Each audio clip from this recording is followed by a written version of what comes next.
Bonjour à tous et bienvenue dans cette présentation sur les métiers et cursus des études de pharmacie.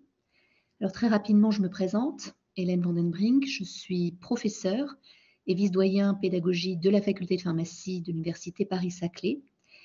Et je vous propose, dans un premier temps, de voir les débouchés en filière pharmacie, puis dans un second temps, d'aborder les études de pharmacie.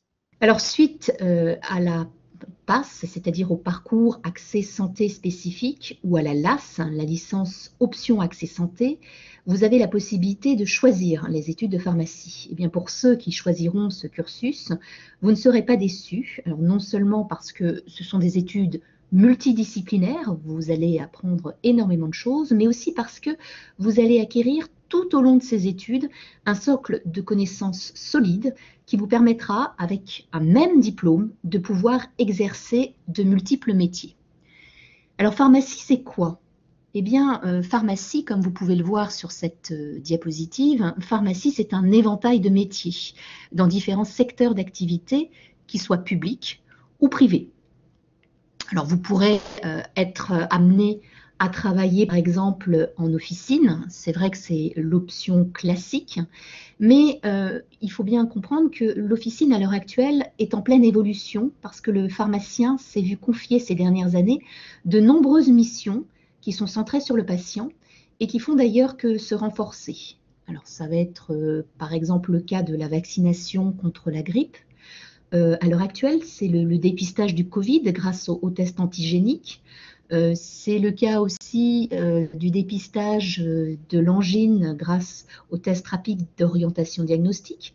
On pourra aussi avoir des entretiens pharmaceutiques dans le cas d'affections longue durée comme l'asthme.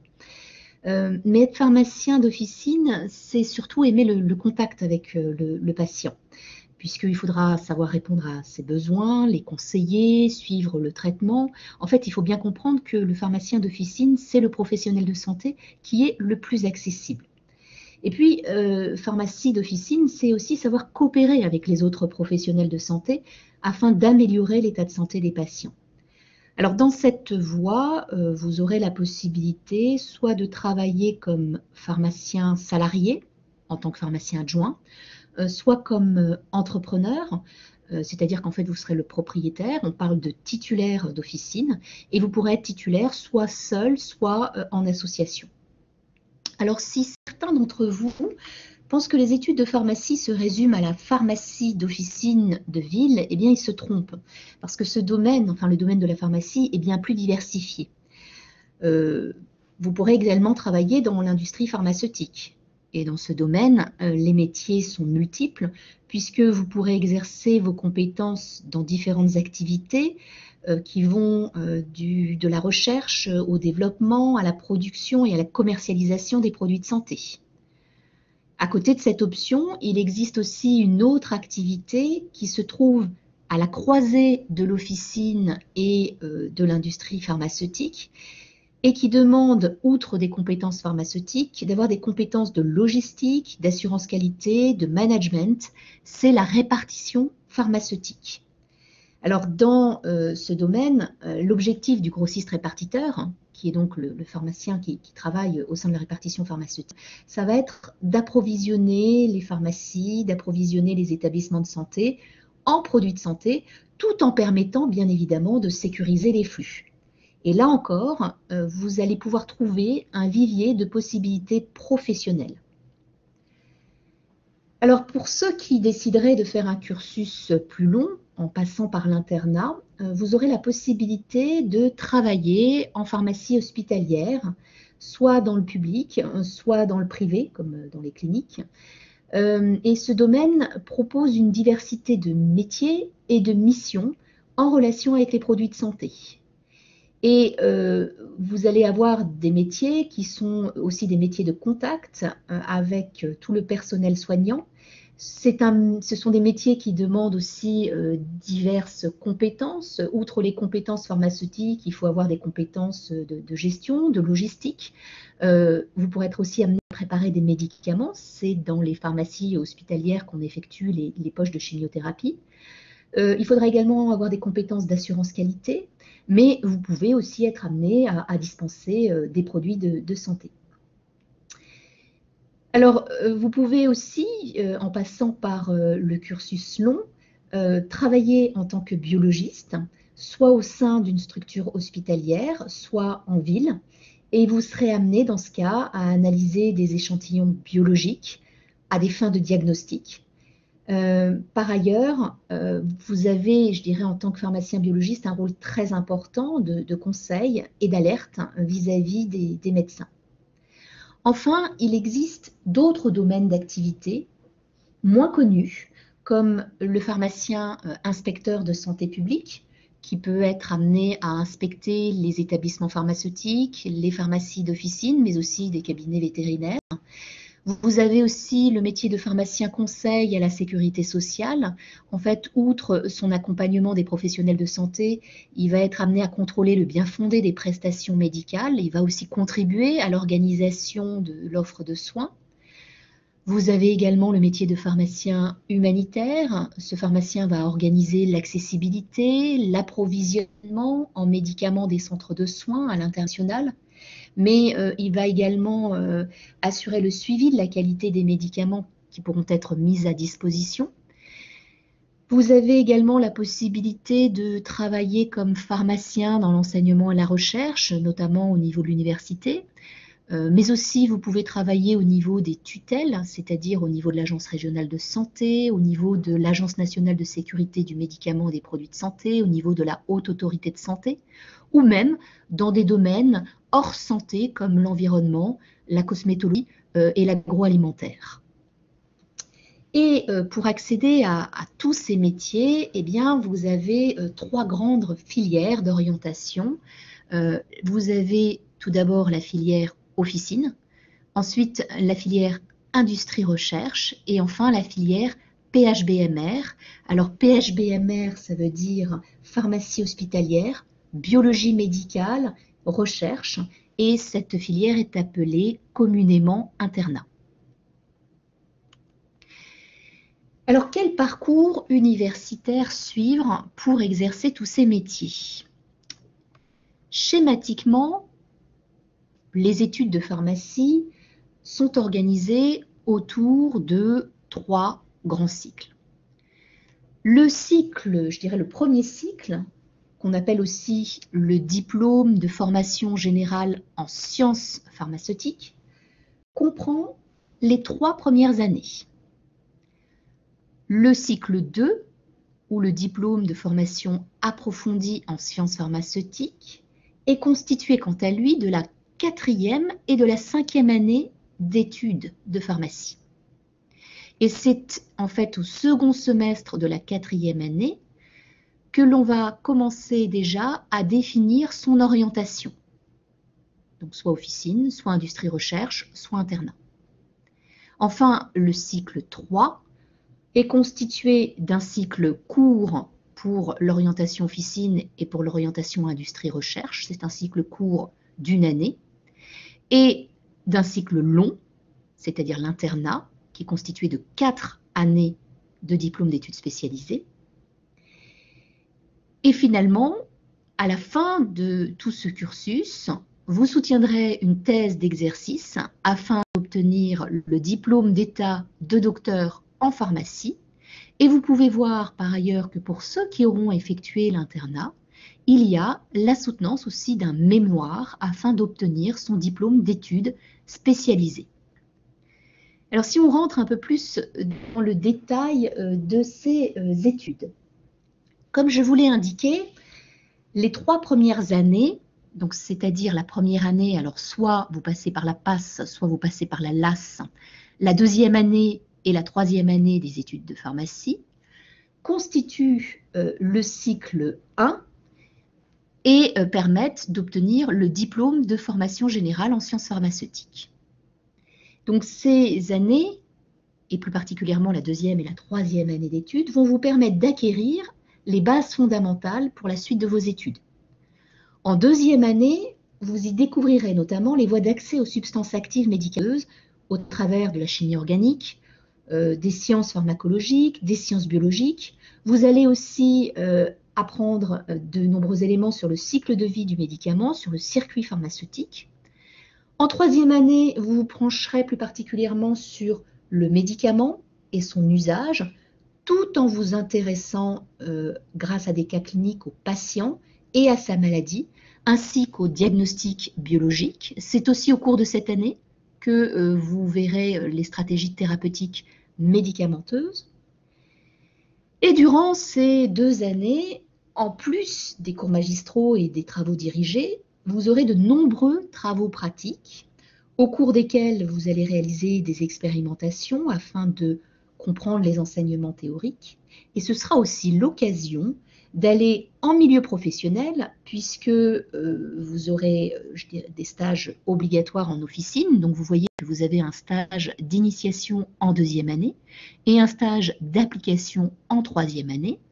Et vous pouvez par ailleurs compléter ces stages obligatoires par des stages facultatifs de découverte, soit dans un laboratoire de recherche, soit dans l'industrie, à l'hôpital ou encore à l'officine. Enfin, c'est aussi, je dirais, à la fin de ce cycle que vous allez effectuer votre choix d'orientation. Donc, vous allez à cette fin recevoir des cours très spécifiques pour vous aider dans le choix de cette orientation, et donc vous aurez des cours dès la deuxième année, donc des cours spécifiques pour vous aider dans ce choix-là. Puis, une fois ce diplôme de formation générale en sciences pharmaceutiques obtenu, qui vaut d'ailleurs le grade de licence, eh bien vous entamerez le second cycle de vos études pour obtenir le diplôme de formation approfondie en sciences pharmaceutiques. Et ce DFASP correspond au niveau master. Alors ce second cycle, il comprend la quatrième et la cinquième année d'études.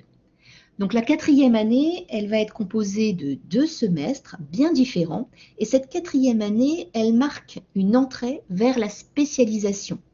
Puisqu'en fait, ça va être au début de votre second semestre de quatrième année que vous allez commencer des enseignements de spécialisation vers l'une des 3 orientations, soit l'industrie, soit l'officine, soit l'internat. Alors, vous aurez bien évidemment, au cours de ce second semestre, encore des cours communs, mais vous allez avoir un certain nombre de cours qui sont propres à la spécialisation, à l'orientation que vous aurez choisie. Le premier semestre de quatrième année, quant à lui, est encore un semestre qui est totalement commun, où les enseignements vont vous apporter une approche pluridisciplinaire autour de grandes thématiques, et ça va vous permettre finalement de prendre le patient dans sa globalité et d'aborder différentes pathologies. Et donc, toutes les connaissances que vous allez pouvoir acquérir durant ce premier semestre, vous allez pouvoir les mettre en application lors de votre stage d'application de quatrième année, stage d'application qui s'effectue en officine, parfois à l'hôpital, mais généralement c'est à l'officine. Et à l'issue de ce premier semestre, vous serez également amené à passer un certificat de synthèse pharmaceutique. Et ce certificat de synthèse pharmaceutique porte sur l'ensemble des connaissances et des compétences que vous avez pu acquérir durant votre deuxième et votre troisième année d'études, mais également durant votre premier semestre de quatrième année. Et ce certificat de synthèse pharmaceutique est important, il faut absolument le valider pour pouvoir entrer dans le cycle 3 de vos études.